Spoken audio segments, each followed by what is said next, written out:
Gene therapy has really opened up the doors for patients with sickle cell disease who did not have a matched donor available previously. Now, matched donors are available for less than 20% of patients. So 1 in 5 patients with sickle cell disease have a matched donor available. For the remaining 4 out of 5, they didn't have an option previously. Now, alternative donor transplants have really improved. We are now using haploidentical transplants for patients with sickle cell disease, and the outcomes are getting better. But with use of an alternative donor, we have to really focus on the immune complications such as graft rejection, graft failure, graft versus host disease. These patients often need GVHD prophylaxis for an extended period of time, between 6 to 12 months, which also involves frequent visits to the hospital for monitoring of the levels of the GVHD prophylaxis medications. So all of this is very, very burdensome.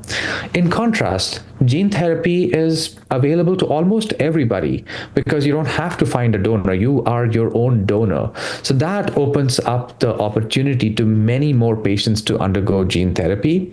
And then again, once they've received the gene therapy product, the immune system is back to normal rather quickly in contrast to allogeneic transplantation. There is no need for any GVHD prophylaxis. These patients should technically not have graft rejection or GVHD. And so the post-infusion follow-up is relatively milder as compared to allogeneic transplantation, which is a huge advantage for many of these patients as well. So there are certainly these advantages, but gene therapy is very, very new. It's complicated. It's hard to explain. We have been doing transplants for sickle cell disease for almost 40 years now. Gene therapy has been around for less than 10 years.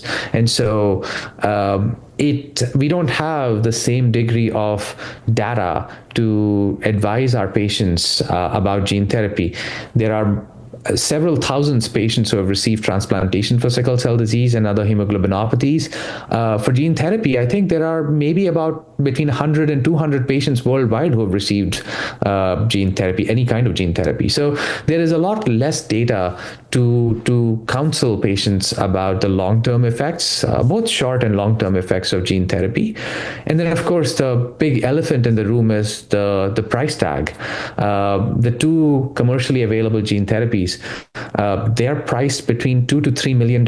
And I think insurance programs, payers everywhere are still trying to figure out how are we going to support these therapies. Once again, the clinical trials for gene therapy were only conducted in North America and Europe.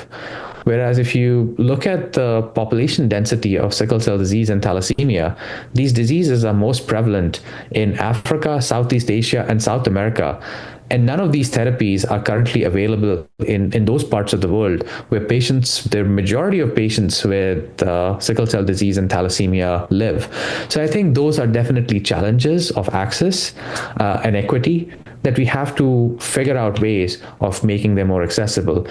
And in this regard, educational and academic institutions such as my own institution, St. Jude, and many other institutions around the world are developing low-cost methods of making these gene therapies accessible through partnership with other academic institutions and governments around the world.